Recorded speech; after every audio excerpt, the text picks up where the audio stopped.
E aí galera, eu sou o Roberto Zambuja, esse aqui é o canal do Azamba e hoje o papo é sobre ética. Ética é um tema vasto, é um tema gigantesco. A ética estuda como nós, seres humanos, deveríamos agir. A ética não estuda como nós, seres humanos, agimos. Ela não investiga o que a gente de fato faz, mas ela investiga como nós, seres humanos, deveríamos agir e investiga temas bem interessantes, por exemplo, o bem e o mal. O que seria uma ação boa? O que seria uma ação má? O que seria um ser humano bom? O que seria um ser humano mau? E por isso a ética é um tema restrito ao ser humano. A gente não condena gatos e cachorros por serem maus. A gente não condena um leão quando ele caça uma gazela, a gente não condena um gatinho quando ele vai lá e caça um passarinho, mesmo que ele não vá comer, ele só mata o passarinho. A gente não condena ele como mal, a gente nem julga ele como mal. A gente não julga aquela ação como má, porque a ética, que é essa distinção entre bem e o mal, é um terreno puramente humano. E nesse vídeo tu vai entender por quê. Esse papo de ética tem, assim, quase 3.000 anos dentro da história da filosofia.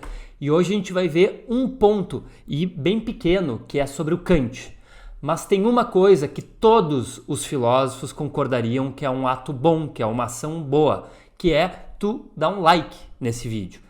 Deu um like? Tá aí, é uma pessoa boa. Já que tu deu like, e já que eu tô falando com uma pessoa boa, dá pra gente seguir adiante. E eu quero seguir adiante levantando uma questão que, para mim, ela tá na minha mente desde que eu tenho uns 15 anos. Ela tem outra formulação, essa questão, na minha mente, mas eu não vou falar aqui porque eu não quero usar um palavrão. Mas a questão é a seguinte: por que não ser mais sacana? Eu tô desde os 15 anos me perguntando isso. Cara, por que tu não é mais sacana na tua vida? Por que tu não sacaneia mais gente? Por que tu não passa mais gente pra trás? Por que tu não passa por cima dos outros para conseguir o que tu quer? Se a vida é uma só, e eu particularmente acho que a vida é uma só, se não existe justiça divina, se ninguém vai me julgar depois da vida, que é o que eu também acho, por que não ser mais sacana nessa vida e conseguir tudo o que eu quero? Aí o cara pode vir com diferentes explicações. Tu pode vir com uma explicação de que a nossa cultura nos obriga a agir dessa maneira, que a nossa cultura nos diz que o bem e o mal são determinadas coisas e que por isso eu fico preso. Mas na minha cabeça continua a questão: tá, e por que eu não posso ir contra a minha cultura? Eu vou ir contra a cultura vigente em tantas coisas que eu não vou te falar aqui, por que eu não posso ir mais ainda e ser totalmente sacana? E aí, sei lá, tu pode ir para uma explicação mais psicanalítica, de um superego que está incrustado na minha mente. E aí tu pode até para a questão mais psiquiátrica, de que são, né, psicopatas sociais que agem da maneira que querem, e Brasília tá cheio dessa gente. E continua a minha questão: por que eu não consigo agir assim para me dar melhor? Teria ainda uma última questão, né? Que seria a ideia de que, é que não é humano agir assim. Aliás, eu me irrito muito quando eu vejo gente falando isso. Fulano agiu assim, nem parece um ser humano. Eu não entendo o que a pessoa está dizendo, ela não conhece história. O ser humano não para de fazer maldade. Acho que o rol, assim, sabe, a escala de bondade na história humana deve ser desse tamanho perto da de maldade. Ser um ser humano também é ser bem cruel. Mas tem esse cara que chama Immanuel Kant e ele nos dá boas razões para não ser mais sacana. Ele nos dá razões racionais, ele nos dá argumentos racionais para a gente não ser mais sacana e nos mostrar por que nós, seres humanos, enquanto seres racionais, não devemos ser sacanas um com os outros. Kant vai dizer que a gente tem dever uns com os outros, que nós temos deveres com os outros seres humanos. E esse dever para o Kant, esse dever que a gente tem quando a gente interage com outro ser humano, vem da nossa liberdade. Porque nós, seres humanos, somos seres livres e autônomos, nós temos deveres uns com os outros. Me acompanha que tu vai entender. Primeira coisa, ser livre para o Kant, ser autônomo para o Kant, não tem nada a ver com seguir todos os meus desejos. Porque olha só, tem muita gente que confunde esse tipo de coisa e acredita que a liberdade total é fazer tudo o que a pessoa deseja. Mas vê bem, a gente tem um monte de desejo bem estranho. Pode ser que tu não seja, tu seja quase um padre, tu seja uma pessoa assim super elevada, mas nós, seres humanos, chinelos, assim, a gente tem uns desejos super estranhos. A gente tem desejo de pegar dos outros, a gente tem desejo de bater nos outros, a gente tem inclusive às vezes desejo de fazer sexo sem consentimento dos outros. O ser humano tem muito desejo estranho. Quando tu realizar todos esses desejos, pro Kant não seria de maneira nenhuma liberdade. E eu vou te explicar por quê.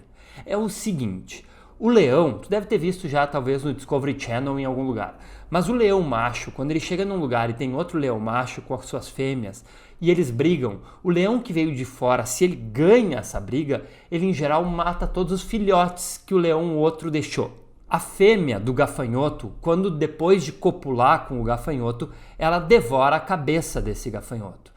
Durante o ato, se o gafanhoto não é rápido o bastante para fugir, o gafanhoto macho, o gafanhoto fêmea devora a cabeça dele. Mas a questão aqui é que, inclusive, golfinhos também são bastante cruéis. Golfinhos também se reúnem em bandos para estuprar fêmeas. Não se imagina que a gafanhota ou a gafanhoto fêmea, não se imagina que ela tem um momento de deliberação. Pô, será que como a cabeça desse um aqui chegou tão de jeito? Pô, não sei. Não se imagina. O leão também macho, quando vai lá devorar os filhotes, não se imagina que ele tem um momento que ele delibera. Assim como a chuva chove, quando a condensação, sei lá o que diabos acontece lá em cima, e a chuva tem que chover, a princípio, quando o leão vai lá e devora os filhotes, eles têm que devolver. A gente não imagina que tem um momento de deliberação, que é tu pensar, ponderar, medir, qualificar o que é o certo e o que é errado. Não se imagina que ele tem. Já que eles não fazem isso, eles não são livres. Eles agem segundo uma cadeia de causas. Igual a chuva que chove, tem um monte de causa, condensa a água e tal, resfria e chove, um monte de causa. A mesma coisa acontece. Ele luta com o outro e eu não sei o que acontece dentro do diabo de um leão, mas é um monte de coisa causal que leva ele a agir daquela maneira. Ele não foi livre, ele devorou assim como a chuva choveu. Por outro lado, nós, seres humanos, podemos ser livres. Nós podemos escolher. Se tu tem desejo de transar com alguém sem o consentimento daquela pessoa, tu pode ter o desejo, mas tu pode escolher não fazer. Tu pode ter o desejo de sacanear uma pessoa porque tu vai te dar muito bem no teu trabalho, mas tu pode escolher não fazer. Escolha não tem a ver com realizar desejos. Escolha tem a ver com dar-se a própria lei. Eu me dou uma lei de que eu não vou fazer sexo com outras pessoas sem o consentimento. Eu me dou uma lei. Eu não vou sacanear uma pessoa, mesmo que eu tenha oportunidade e eu vá me dar bem com isso. E eu vou lá e mesmo contra o meu desejo, eu ajo segundo a lei. Isso para Kant é liberdade. É liberdade porque tu não tá preso na cadeia causal. Tu não tá preso naquele monte de acontecimento que te leva a fazer aquilo que nem a chuva choveu. Tu mesmo sendo a causa do teu próprio ato. Diferente disso, quando tu age conforme o teu desejo, tu tá agindo segundo o governo de algo que não é tu mesmo, mas são os teus instintos, são os teus impulsos. E os teus instintos e impulsos que estão te governando. Não é tu mesmo que está se governando, portanto, não é liberdade. Não é autonomia. Já que a gente tem essa autonomia, nós temos um dever, diz Kant. Um dever para com os outros seres que também têm autonomia. Mas eu ainda não te falei qual é esse dever, e isso vem na sequência, não sai daí. Já que tu é autônomo, tu consegue te dar as tuas próprias normas, tu é um fim em si mesmo. As outras coisas que existem são meios para outras coisas. Por que meios? Porque quando os outros seres que existem agem, eles agem segundo aquela cadeia causal que a gente já falou. Então eles são um meio dentro dessa cadeia causal. Um monte de coisa vai acontecendo.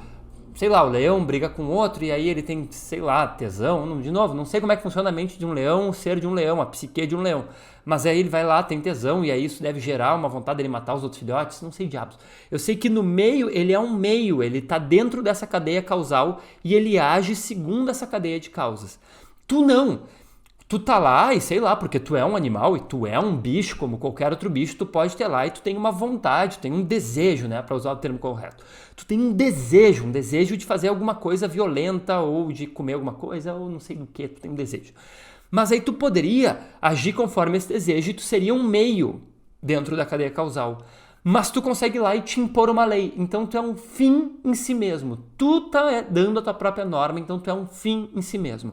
Então nós, seres humanos, somos fins em nós mesmos. Já que nós somos um fim em si mesmo, nós temos o dever de tratar as outras pessoas como um fim em si mesmas e nunca como um meio. Nós não podemos usar as outras pessoas como um meio para alcançar os nossos objetivos, como um simples meio, porque elas são, por natureza, por ser um ser humano, um fim em si mesmo. Então estaria errado nós usarmos essas pessoas como um meio para os nossos fins. Nós devemos tratá-las como um fim em si mesmo. E por isso, talvez tu já tenha ouvido, talvez tu nunca tenha ouvido, tem uma formulação, diz que o Kant vai chamar que é o imperativo categórico, que é um imperativo, uma lei da nossa razão. Age de tal forma que a máxima da tua ação possa se tornar uma lei universal. Como máxima da tua ação, como aquilo que guia a tua ação, está essa ideia de tratar os outros como um fim em si mesmo, e não como um meio. Então, age de tal forma que tu possa tomar a máxima da tua ação como lei universal, significa que todo mundo que agir daquela maneira vai estar tomando os outros como um fim em si mesmo. E aí tem alguns exemplos que o Kant traz e eu não vou trazer eles aqui porque tu já deve estar louco para acabar esse vídeo do YouTube. Então eu vou só te trazer um ponto que eu acho um dos mais legais da argumentação do Kant, que é o seguinte. O Kant vai pensar naquela pessoa que é altruísta, aquela pessoa que ajuda os outros. Aquela pessoa, aqui eu moro aqui em Porto Alegre, a gente tem aqui várias pessoas que em situação de rua e vai lá e dá comida e age pensando no bem do outro. O Kant diz, a pessoa que vai lá e age dando comida para aquelas pessoas que não têm, dando alimento, indo, né, na casa das pessoas, o Kant vai se perguntar, essa ação é moralmente boa? E ele vai dizer, não sei. Por quê? Porque eu não sei qual é a máxima daquela ação. Se a pessoa vai lá dar comida para as pessoas e dar alimento e cuidar das pessoas que estão em estado de carência, o Kant vai dizer, se ela vai lá só porque ela sente um calor no coração dela, só porque ela sente bem e ela sente um conforto e se sente bem em estar ajudando os outros, Kant diz, isso não é uma ação necessariamente boa.